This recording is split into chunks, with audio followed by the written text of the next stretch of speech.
This is King Cruff. And remember, go tell your mother, your brother, your auntie, your sister, you're watching Shifter. You see me? She don't need no one. She don't need no one. Choo-choo. All right, it's Elizabeth, the Black Elder, here with ShifterMagazine.com. We're sitting here with King Cruff. What's up? What's going on, Elizabeth? already off the jump. I already know what it is. The energy is good, man. For sure. So I want to know, for people that don't know, what does Cruff mean in Jamaica? So back in Jamaica, for those that don't know, a Cruff is kind of like I don't want to use the word derogatory because that sounds strong, but we use it. Yeah. It's kind of like a derogatory term, a word that you'd call someone who like might be, someone without any style or passion or vision. Kind of like calling someone a bum. You know what I mean? Ooh, okay. So yeah, a Cruff. He's a Cruff. Cruff style. Oh. True and true. But not you. No, me. No, me same one. He's a Cruff. I'm a Cruff. We all a Cruff. Right. Ain't nothing wrong with that. So how did your name develop from that then? You know what? People used to call me a Cruff growing up in high school because, when I was a kid, I was one of those kids like, I had a big imagination. I was just all over the place. And, people were like, and I didn't really care about how I dress and things. People were like, yo, this brother's a Cruff. He must be. What else could he be? But, they didn't really talk to me and try and see the vision and the ideas that I had as a person, you know what I mean? Or try to get to know me as a person. And the people that did take that time, I was like, bro, you're bigger than this, you know what I mean? Like you're meant for something. We don't know what, but something. King stuff. It's king stuff, you see me? So, fill in the blanks, King Cruff. Yes. So you're talking about childhood. I want to know, was it always lyrics and writing when you were young? What was that vision? Yes, it was always, maybe lyrics came in a little bit later, but it was always writing. Like I was always writing something. I was always writing down ideas. There's that video of like, that video of Drake when he pulls out that notepad that's like battered up and it's like years and years of writing. Yeah. That's you. Like I have like books, like at least 15 of just when I was a kid with those type of ideas. Do you draw from them now still? Not as much. That'd be interesting. But you know what? Maybe, thank you for reminding me because maybe I need to go back and, there's something in there. Revisit There's something in there for sure. I could hear that in your music, the progression. Every song I heard, it was a different approach to a song. And by returning to the original, like your origins, is that more that hip hop style that I was hearing in 2019 in that sing? I was hearing that and I was like this. Yeah. I was bopping my head. It's good, right? Yeah. And I saw the shift into the more pop and dance hall. So I'm wondering if you're trying to return more to that era or trying to just like fuse it and blend it now that you have all these genres under your belt. It's more the fusing and blending. I'm trying to find the middle ground of the two because I feel like back then I was really lyrics heavy. I was really like about the bars. You know what I mean? Heard that. That's what I love in music. But I've started realizing that like bars, you know what I mean? Bars are great, but I want to be a musician. You know what I mean? I want people to listen to these songs and be like, yo, it's crazy that he said this, but it's also crazy that he said it in this way and sounded like this. So I'm trying to experiment with that more. It's a learning process always. Crafted, yes. Musician's crafted ear. I like that. So Shifter was there at your performance at the Underground, the Drake Underground. School night. Yes. So how have you progressed in your performance style? Like what makes a great show performance for you? Ooh, what makes a great show performance for me? I feel like for me, and performing is my favorite part of the music, right? I feel like that's my favorite part.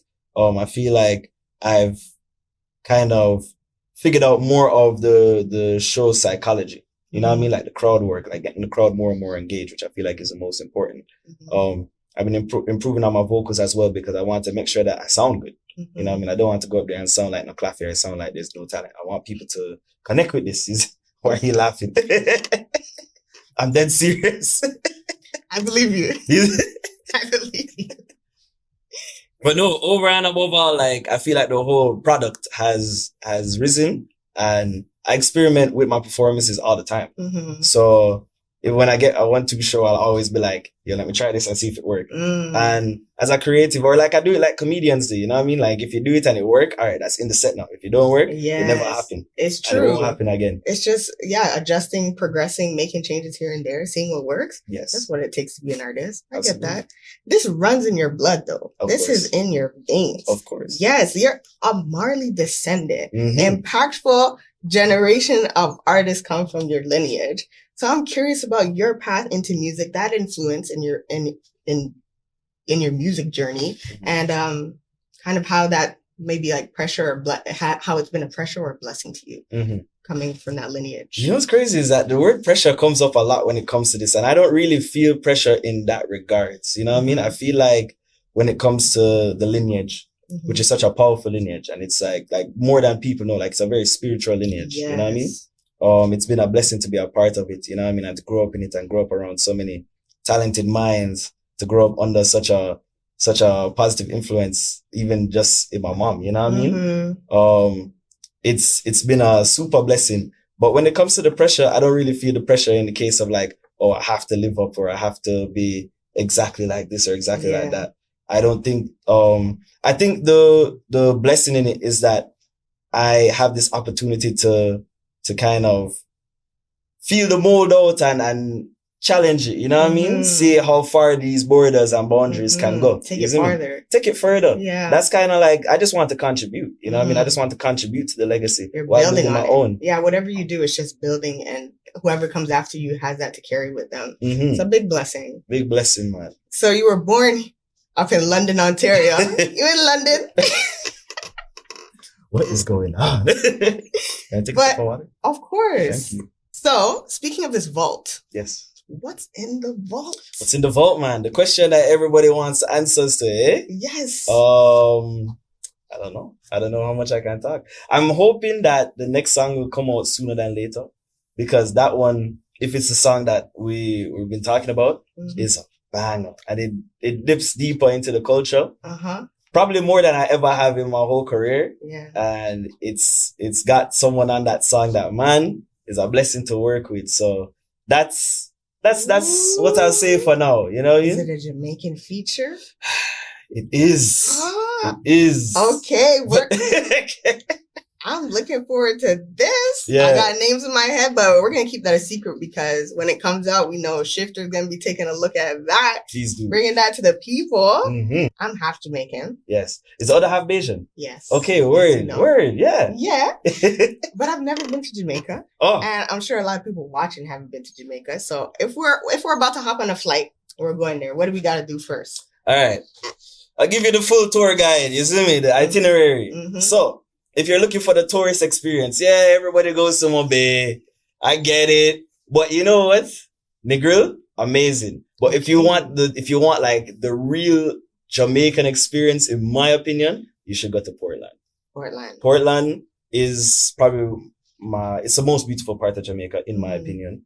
And it has such a way of being like a mix between city life and what Jamaica kind of like really supposed to feel like. You go there and you feel the energy. Kingston is the hometown, you know what I mean? I love it there. But Kingston's not for everybody. You know what I'm saying? So definitely Portland, I feel like, should be a visit. The only bad thing about it is that Mobay and Negril is over here and Port is on the other side. So it's a journey. It's a trip. It's a trek. Yeah. Right. It's worth it, I'm hearing. I think so. Okay. So let's talk about your newest release. Yeah. SHEDOENEED. Come on. Boom. Tell us about how this song came together. You got some heavy hitters on that? We got some heavy hitters on that. So the song was created here in this building, in the UMC building at we did a songwriting camp at 88. And something that I've been saying about this song is that, like, usually when I write music and stuff, it's a very like private like situation. Like, I don't really open the door to too many people. Like, I like it when like I'm like, yo, the song just come from me. That's my artist brain, isn't it? That's a rapper in me. Yeah. SHEDOENEED was probably the first track where there's been so much like collaboration, where it's just like a room of people and we're like, yo, let's try this, let's try that, let's try that. And the song came about, it became what it was. A very integral part of the song, as I've said before, is Jag Huligin, who's a feature on it. He's the last verse on it, and he's the pre-chorus on it. And he was there from the song ground up, you know what I mean? And we made this amazing song together, and I'm very glad to see where it came to. It's a banger, by the way. Then we have, Big Brother Bim. You see me? Bim God. Stonebwoy is a feature on there as well. And he heard the song and he liked it very much. And we're kind of like, yo, if you like it, you know what I mean? Like, would you be open to doing a feature? And he was. And he did the feature, he sent it over. We loved it. He came through down to Toronto. He was doing a couple shows on here. I got to meet him. Loved that. Off the bat, it was just like really cool energy. Like you meet him and you're just like, yo, you can see why he's been as successful as he has. You know what I mean? Because he's genuine. He loves the music. He's not really doing no play and he's about his business. You know what I mean? And he knows how to have a good time. That little scene in the video where we're doing the dance, like I was just chilling and then all of a sudden the man just, you see me and I was like, yo, all right, everybody catch on. That's the dance of the year. That's the dance of the year. To be honest, I love it. Yeah. It's my favorite part of the video. One of my favorite parts of the video. Is there a favorite part of the song, like lyrics you want people to catch on, like something you want to stick? Bro. Something low key? I feel like it's obvious. You see me? It's the chant. Yes. The chant. You see me? She don't need no one.